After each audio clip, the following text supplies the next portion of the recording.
Football Universe. Elkan Bagot tidak masuk skuad Garuda untuk melawan Irak dan Filipina. Apakah ada masalah antara Sintayong dan Elkan? Berikut pemaparan kami. Please like, komen, share, dan subscribe channel ini jika cerita-cerita sepak bola kami bermanfaat. Sebanyak 22 pemain telah resmi diumumkan media PSSI untuk kualifikasi Piala Dunia 2026. Nama-nama tersebut adalah murni pilihan Coach Sintayong dan telah melalui analisa dengan staf pelatihnya. Sebagian besar dari para pemain yang terpilih rata-rata telah memperkuat Garuda beberapa kali dan sudah terbukti kualitasnya. Di bawah bisar gawang, Coach Shin memilih Hernando Ari dan Adi Satrio. Kedua kiper ini memang adalah yang terbaik saat ini di Indonesia dan telah menunjukkan performa terbaik saat bermain melawan tim-tim luar Indonesia. Menariknya Coach Shin hanya memanggil 2 nama, itu berarti masih ada 1 slot kiper yang belum diisi. Dan sepertinya Coach Shin masih mengharapkan Martin Paes untuk dapat segera selesai urusan perizinannya. Kemudian untuk bek tengah, Coach Shin memanggil 5 nama, yaitu Jordi Amat, Justin Hubner, Rizky Ridho, Muhammad Ferrari, dan Jai Itzes. Kelima nama ini memang layak dipanggil, karena sepanjang tahun 2024 ini, mereka semua menunjukkan penampilan luar biasa, baik saat di Piala Asia maupun di kualifikasi Piala Dunia. Akan tetapi ada satu nama yang tidak dipanggil Coach Shin untuk posisi bek ini, yaitu Elkan Bagot. Dan banyak fans yang langsung bertanya-tanya, mengapa Elkan tidak dipanggil? Untuk hal ini kita bahas kemudian. Lalu untuk pemain fullback, Coach Shin memanggil 7 nama, yaitu Pratama Arhan, Shane Patinama, Sandy Walsh, Yance Sayuri, Asnawi Mangku Alam, Nathan Cho, dan Yakob Sayuri. Nama-nama ini adalah semua pemain andalan Coach Shin yang memang sudah terbukti kualitasnya. Di posisi ini juga sepertinya Coach Shin sangat terbantukan karena memiliki banyak pilihan. Jika ada pemain yang kurang perform atau cedera, dapat segera dilapisi oleh pemain lainnya. Untuk pemain tengah atau gelandang, Coach Shin memanggil 4 nama, yaitu Tom Haye, Ivar Jenner, Ricky Kambuaya, dan Marcelino Ferdinand.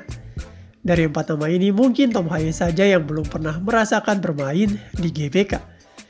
Tetapi kualitas seorang Tom Haye tentunya tak membutuhkan waktu yang lama untuk penyesuaian.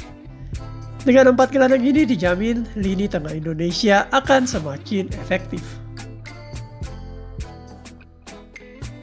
Di lini serang Coach Shin memanggil 4 nama, yaitu Ragnar Oratmangun, Egy Maulana Fikri, Rafael Strijk, dan Dimas Derajat. Di sini nama Witan Sulaiman tak ada, karena memang Witan sedang izin untuk mau pergi naik haji bersama keluarganya. Tetapi keberadaan 4 nama striker ini sudah cukup untuk Coach Shin merancang penyerangan yang tajam. Total ada 22 nama yang dipanggil dan mereka pun akan memulai latihan bersama di tanggal 29 Mei nanti. Serta akan ada 1 pertandingan persahabatan melawan Tanzania pada tanggal 2 Mei. Lalu netizen bertanya-tanya, apa yang terjadi dengan Elkan Bagot?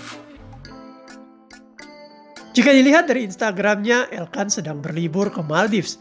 Itu berarti dia dalam kondisi sehat dan tidak dalam kondisi cedera.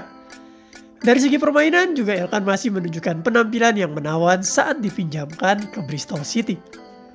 Bahkan klubnya Ipswich Town saat ini naik ke IPL dan Elkan berpotensi menjadi pemain Indonesia selanjutnya yang akan bermain di IPL. Apakah ada masalah dengan Sintayong sehingga Elkan dicoret dari daftar pemain timnas? Spekulasi-spekulasi seperti ini kemudian muncul di masyarakat. Mereka pun mencoba menarik beberapa momen dan mencoba membuktikan bahwa sebenarnya Sintayong sedang bermasalah dengan Elkan. Hal ini kemudian diperparah dengan pemberitaan beberapa media ataupun channel-channel YouTube yang mencoba menunjukkan bahwa Elkan sedang dimusuhi Sintayong. Peristiwa tidak hadirnya Elkan saat Indonesia melawan Guinea menjadi salah satu point of view mereka. Elkan dianggap membuat Coach Shin kecewa karena pertandingan playoff Olimpiade ini Indonesia akhirnya kalah. Netizen Indonesia kemudian menyerang sosial media Elkan, sampai-sampai Instagramnya dinonaktifkan komennya. Ini tentu perbuatan yang tidak baik ya, karena di saat kita belum tahu permasalahan yang sebenarnya tentang Elkan, kita sudah terlebih dahulu menghujatnya. Manajer timnas Sumarji ketika ditanya wartawan tentang Elkan, beliau menjelaskan jika pemilihan pemain telah melalui proses diskusi yang panjang antara Coach Sintayong dan staf pelatih, sehingga sudah dipertimbangkan matang-matang. Tidak ada unsur hal-hal non-teknis atau masalah pribadi antara pelatih dan pemain. Hal ini menegaskan bahwa ke-22 nama pemain yang dipanggil adalah murni untuk kebutuhan tim.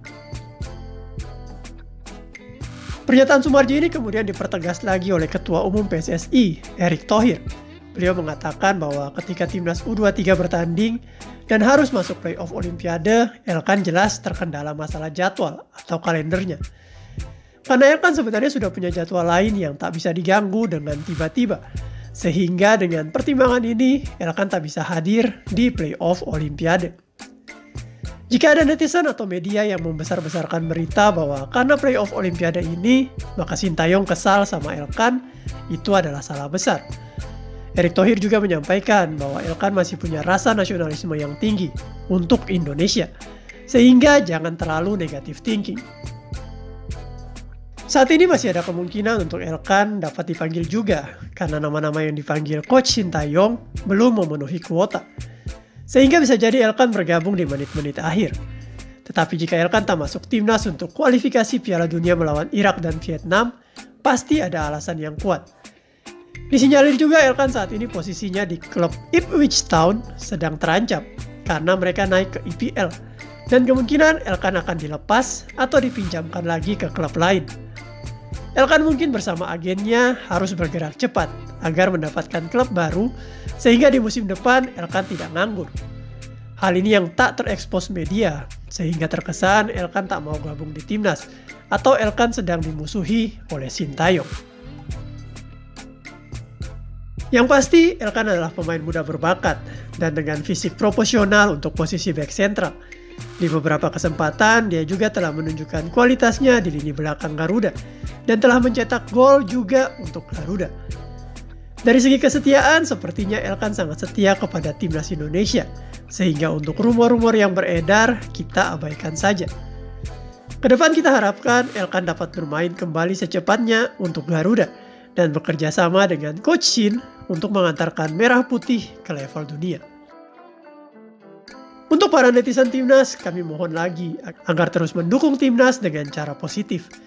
Jangan menyudutkan pemain jika kita tak tahu latar belakangnya. Jangan juga menghujat terus-terusan, tetapi berilah kritik yang membangun. Ingat, pemain juga manusia yang punya rasa dan punya hati. Jangan kau samakan dengan pisau belati. Maju terus sepak bola Indonesia ke level dunia.